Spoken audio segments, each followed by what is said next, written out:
Assalamualaikum warahmatullahi wabarakatuh. Kami dari kelompok Posyandu Sehat ingin mempresentasikan hasil tugas analisis ERD dan SMAK kami. Sini saya bernama Dara Gasgap Mas Adiata dengan NIM 103114301446. Saya Syahzana Ramadan dengan NIM 103112430164. Saya Rasya Syahri Ramadan dengan NIM 1031124301889.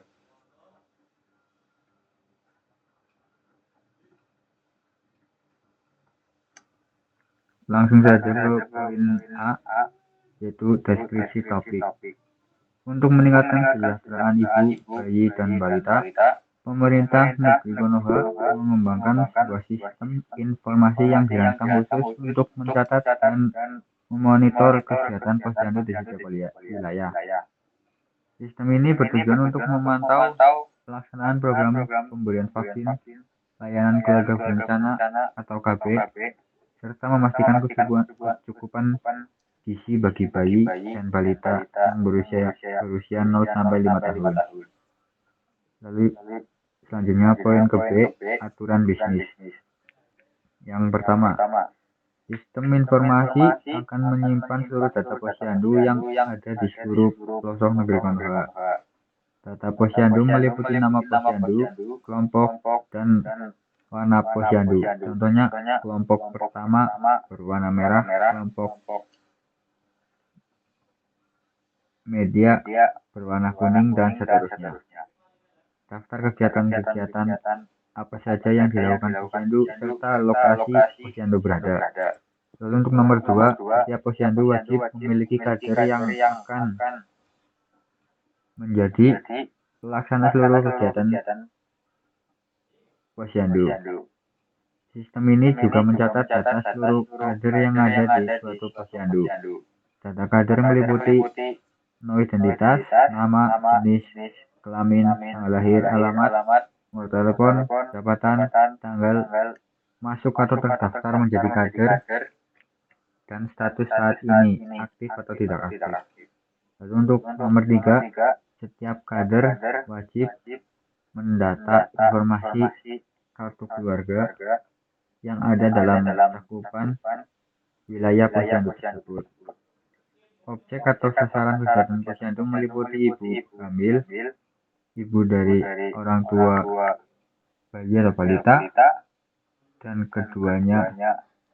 Selain itu, dilakukan juga pendataan mengenai kelahiran bayi, baik yang lahir dalam keadaan hidup, meninggal maupun sempat hidup lalu meninggal. Untuk bayi atau balita yang hidup, dilakukan imunisasi dan dicatat riwayat vaksin atau imunisasinya. Lalu yang keempat, untuk ibu yang sedang hamil, dilakukan pendataan terkait data diri secara umum plus tanggal lahir, tanggal terakhir haid, HPL, hari prediksi lahiran, kondisi kehamilan per bulannya, apakah telah mendapatkan suplemen penambahan darah per 3 bulan sekali, dan apakah telah melakukan imunisasi tetanus. Setelah ibu melahirkan, dicatat juga tanggal persalinannya dan durasi nifasnya. Untuk data bayi yang dilahirkan akan dicatat secara terpisah pada data bayi. Bagi ibu-ibu yang terkategori orang tua bayi atau balita, selain dicatat data dirinya, juga dicatat mengenai pemberian dan penggunaan alat kontrasepsi atau KB baik oleh dirinya maupun pasangan. Lalu nomor 5, data bayi atau balita meliputi NIK, nama ayah, nama keberapa dari beberapa bersaudara, tanggal dan tempat lahir, berat badan saat lahir, tinggi badan saat lahir, lingkar kepala saat lahir, memiliki cacat bawaan atau tidak.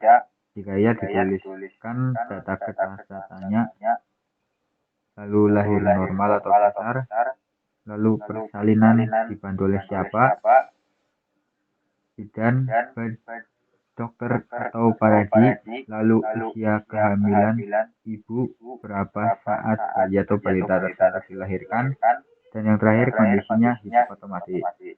Untuk nomor 6, untuk bayi atau balita perlu juga dicatat riwayat tumbuh kembangnya. Data tumbuh kembang secara umum meliputi pemantauan berat dan tinggi badan setiap bulan, rasio kecukupan gizi, kondisi bayi atau balita secara umum, sehat atau sakit, jika sakit dituliskan sedang sakit apa.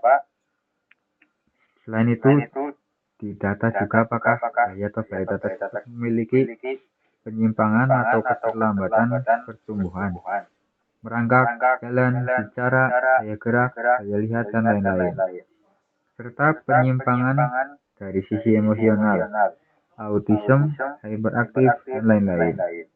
Pendataan tumbuh kembang dilakukan 1 bulan sekali saat kesehatan posyandu. Lalu nomor 7, selain riwayat tumbuh kembang, juga dilakukan pencatatan untuk riwayat imunisasi atau vaksin. Vaksin apa saja, baik yang wajib maupun tambahan, yang telah didapatkan oleh bayi atau balita tersebut.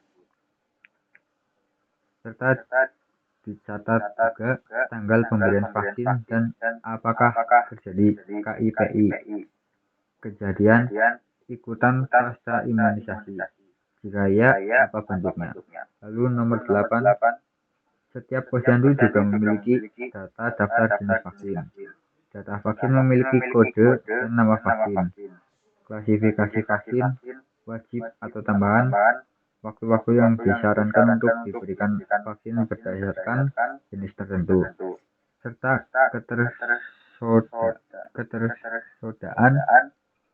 ketersediaan vaksin di posyandu tersebut.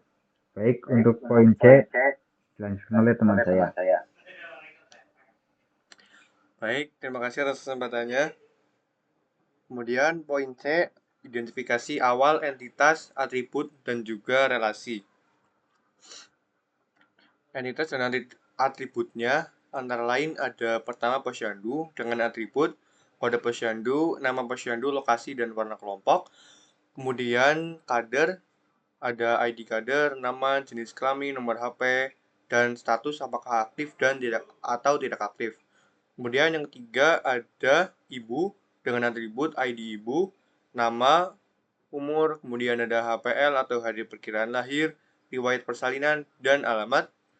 Selanjutnya ada bayi atau balita dengan atribut ID anak, nama, tanggal lahir, berat lahir, panjang lahir, lingkar kepala, kondisi kelahiran, dan status hidup. Selanjutnya ada entitas vaksin dengan atribut kode vaksin, nama vaksin, jenis vaksin, apakah wajib atau tambahan, dan waktu pemberian. Kemudian ada imunisasi dengan atribut ID imunisasi, tanggal pemberian, dan status imunisasi. Dan yang terakhir ada tumbuh kembang dengan atribut ID catatan, berat badan, tinggi badan, rasio gizi, dan catatan kesehatan mental. Selanjutnya adalah gambaran dari ERD yang telah kita buat dari entitas dan atribut yang ada di atas. Di sini di kotak yang pertama ada posyandu yang mewakili unit layanan kesehatan masyarakat. Di dalamnya ada atribut kode posyandu dengan tipe data varchar, kemudian nama posyandu dengan tipe data varchar, lokasi, teks, warna kelompok, varchar, dan ada juga ibu, tabel ibu, kemudian ada tabel bayi atau balita yang terhubung dengan ibu, kemudian bayi atau balita terhubung langsung juga dengan tumbuh kembang, dan imunisasi.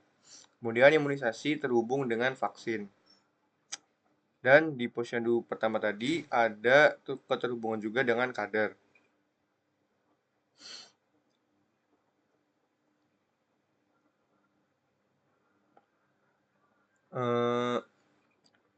Di sini tipe datanya berbeda-beda, ada yang INT, DET, teks, atau float, dan ada juga enum untuk menentukan dua opsi. Selanjutnya akan dijelaskan oleh Saudara Ragas.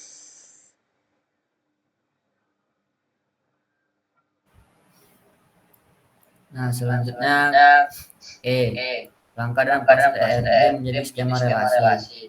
Pertama, membuat database terlebih dahulu di PHP MyAdmin. Selanjutnya, untuk setiap identitas ERD, buat tabel baru. Gunakan nama entitas sebagai nama tabel, masukkan semua atribut sebagai kolom tabel, tentukan atribut kunci utama sebagai primary key. Selanjutnya, jika ada satu relasi kebanyak 1:n, tambahkan for key dari entitas di sisi many ke sisi one. Jika ada relasi kebanyak atau m/n, buat tabel baru atau tabel relasi yang berisi for key dengan masing-masing entitas, atribut tambahan relasi, primary key biasanya digabungkan dari kedua for key. Selanjutnya, jika ada atribut multi value, buat tabel baru dengan for key ke entitas asal atribut tersebut. Selanjutnya, simpan struktur tabel menggunakan fitur SQL atau designer di PHP MyAdmin. Selanjutnya, masuk ke gambaran skema relasi. Gambar tersebut adalah skema relasi yang menggambarkan struktur data dan menghubungkan antar entitas dalam konteks Posyandu. Ini yang paling kiri ada Posyandu. Posyandu ini entitas utama yang menyimpan informasi tentang Posyandu itu sendiri. Terus ke Posyandu Ibu. Posyandu Ibu ini entitas yang menyimpan informasi tentang ibu yang terdaftar di Posyandu. Selanjutnya ada Posyandu Balita. Entitas Posyandu Balita ini entitas yang menyimpan informasi tentang bayi dan balita yang terdaftar di Posyandu. Selanjutnya ada Posyandu Imunisasi. Posyandu Imunisasi ini entitas yang mencatat informasi tentang imunisasi yang diberikan kepada bayi dan balita. Terus ada Posyandu Vaksin, yaitu entitas yang menyimpan informasi tentang jenis-jenis vaksin yang tersedia. Selanjutnya Posyandu Tumbuh Kembang. Posyandu Tumbuh Kembang ini entitasnya yang mencatat data perkembangan bayi dan balita. Dan terakhir Posyandu Kader, yaitu entitas yang menyimpan informasi tentang kader atau relawan Posyandu. Terus ya ada garis-garis yang menunjukkan antar entitas menunjukkan adanya relasi. Simbol di ujung garis menunjukkan jenis relasi. Yang misalnya tadi seperti di penjelasan di langkah-langkah one to many to many. Nah, di sini Posyandu memiliki relasi one to many dengan Posyandu Ibu, Posyandu bayi balita, dan Posyandu Kader. Artinya, satu Posyandu memiliki banyak ibu, banyak bayi atau balita, dan banyak kader. Dan di Posyandu bayi balita memiliki relasi one to many dengan Posyandu Imunisasi dan Posyandu Tumbuh Kembang. Di Posyandu Vaksin memiliki relasi one to many dengan Posyandu Imunisasi. Terus selanjutnya ada Posyandu bayi balita memiliki relasi one to many dengan Posyandu Tumbuh Kembang. Selanjutnya yang terakhir Posyandu Kader memiliki relasi many to one dengan Posyandu. Artinya banyak kader dapat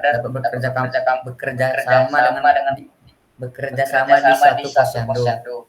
Secara keseluruhan, skema ini menggambarkan bagaimana data terkait ibu, bayi atau balita, imunisasi, vaksin, tumbuh kembang, dan kader dikelola dalam sebagai sistem informasi Posyandu.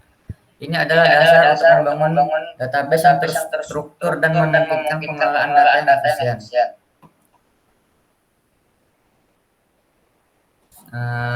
Sekian penjelasan dari kelompok kami tentang Posyandu Kesehatan. Jika ada salah, mohon maaf. Assalamualaikum warahmatullahi wabarakatuh. Waalaikumsalam.